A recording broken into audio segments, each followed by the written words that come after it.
Welcome to G Fun Facts Online. Every day, as you scroll through your social media feeds, you're navigating a digital city, one built and maintained by millions of people. But behind the scenes, an invisible workforce is constantly at work, acting as the architects of digital order. They are the content moderators, and increasingly, they aren't a small team in an office, but a vast, distributed crowd of users just like you. This is the science of crowdsourced moderation, a revolutionary approach that uses the collective intelligence of the many to fact-check, flag, and add context to the endless stream of information we see online. From Wikipedia to X and Reddit, the wisdom of the crowd is being tested on an unprecedented scale. But how does it actually work, and can we really trust it? The concept itself isn't new. It goes back to the early 20th century, when statistician Francis Galton visited a county fair. He saw a contest where people guessed the weight of an ox.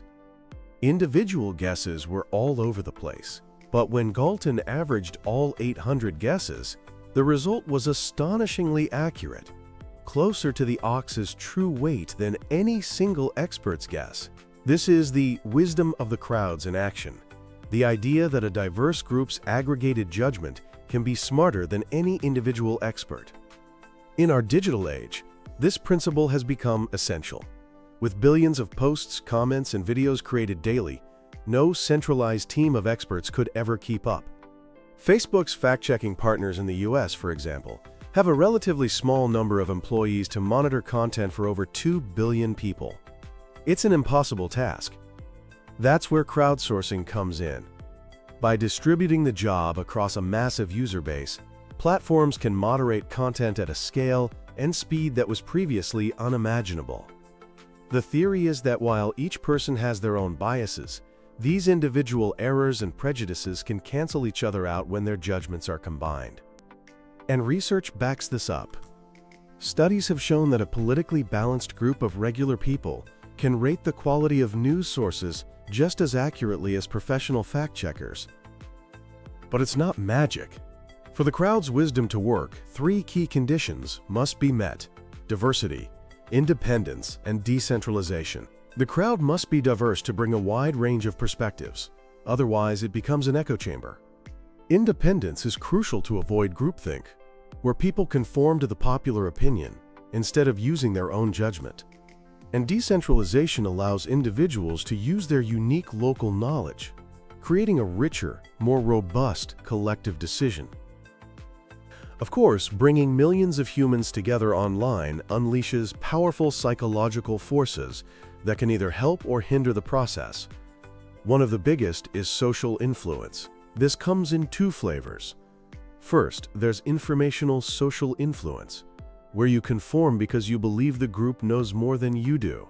This can be good if the group is right, but it can also amplify errors. Second is normative social influence, which is the simple desire to fit in. This can create a bandwagon effect, where an idea gains momentum just because it's popular, not because it's correct. Platform design plays a huge role here. A system that shows a running tally of votes encourages conformity, while one that asks for your independent judgment before revealing others' opinions fosters more original thought. Then there are our own built-in cognitive biases. Confirmation bias makes us favor information that supports our existing beliefs. The affect heuristic means we let our emotions cloud our judgment. In-group bias makes us more lenient towards content from our own social or political group. These biases are especially potent with political misinformation, where partisan identity can dictate what we perceive as true or false. To make sense of all this human input, modern platforms don't just count votes. They use sophisticated algorithms to weigh judgments, identify trustworthy contributors, and fight manipulation. This is the algorithmic heart of crowdsourced moderation. Take X's community notes, for example. It doesn't rely on a simple majority. Instead, it uses a bridging-based algorithm.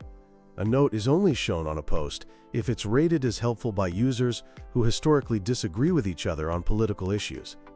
The algorithm identifies users' ideological leanings based on their past rating behavior, and then prioritizes notes that bridge that divide, finding common ground. This clever system promotes context that people across the political spectrum find valuable.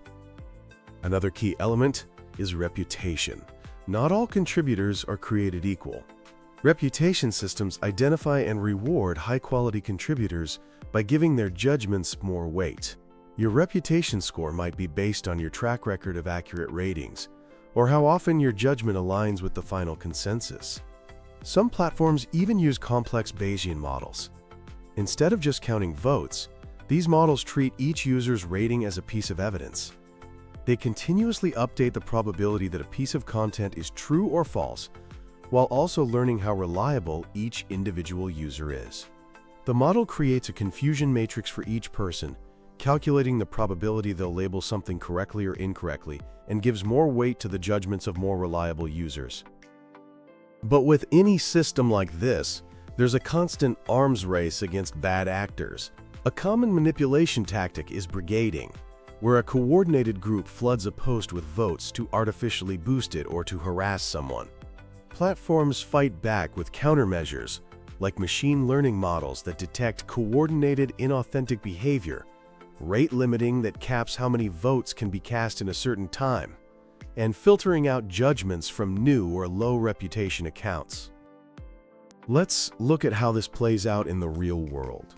Wikipedia is the original experiment in crowdsourced knowledge. Its core policies, neutral point of view, verifiability, and no original research guide a global community of volunteer editors. Anyone can make an edit, but it's subject to review. Automated bots revert obvious vandalism, while a hierarchy of user permissions gives trusted editors more power to protect pages and block malicious users. It's not perfect. It has struggled with systemic biases and a lack of editor diversity, but it remains a monumental success of collective intelligence.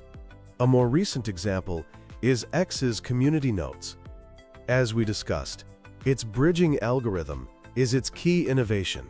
Research shows it works. Posts with a community note see a significant drop in likes and reposts, and notes on topics like COVID-19 have been found to be highly accurate. But it's also been criticized for being too slow to appear on viral posts and for potentially watering down fact checks on controversial issues to achieve cross-partisan consensus. Then there's Reddit, which uses a decentralized model. The site is divided into thousands of subreddits, each managed by its own team of volunteer moderators or mods. These mods set and enforce their own rules, giving them deep, context-specific control over their communities. Reddit provides tools like Auto Moderator, a configurable bot that automatically removes content that violates a subreddit's rules. This autonomy is a strength, but it's also a weakness. The quality of moderation can vary wildly, and some subreddits have become notorious havens for hate speech and misinformation. This entire system, for all its technical sophistication, is built on people, which brings us to some profound challenges and ethical dilemmas. The first is the psychological toll on moderators. Whether volunteers or paid staff, they are on the front lines, exposed to a constant stream of graphic violence, hate speech, and other traumatic content. This can lead to severe mental health issues like anxiety, depression, and PTSD. There's also the ethics of a volunteer workforce. Platforms like Wikipedia and Reddit are billion-dollar companies built on the free labor of their users. Is it fair for these companies to profit from work that is so difficult and emotionally draining? And of course, there's the specter of bias. If the crowd of moderators isn't diverse, their biases can become embedded in the system, systematically silencing marginalized voices. The future, it seems, lies in a human-AI hybrid model. Artificial intelligence can act as a powerful force multiplier for human moderators. AI tools can serve as a first line of defense, automatically flagging potentially harmful content and reducing the workload on humans, allowing them to focus on nuanced cases that require critical thinking. The rise of generative AI, like large language models, opens another frontier. These models can summarize complex topics, identify claims within an article, and even draft fact checks for a human to review. Some researchers are even experimenting with generative agents, AI entities, that can participate in crowdsourcing workflows, potentially outperforming human crowds in certain tasks because they aren't susceptible to cognitive biases. But this is a double-edged sword. Bad actors can also use generative AI to create highly convincing misinformation at an industrial scale. Despite these incredible advances in AI, human judgment remains irreplaceable. AI still struggles with context, nuance, and sarcasm. It can't make ethical judgments. The most effective moderation systems will be those that combine the speed and scale of AI with the wisdom and ethical oversight of humans. The science of moderating false information at scale is a fascinating and rapidly evolving field, sitting at the intersection of computer science, psychology, and sociology. Crowdsourced moderation isn't a silver bullet, but it represents a powerful, scalable, and adaptable approach to managing the chaos of the internet.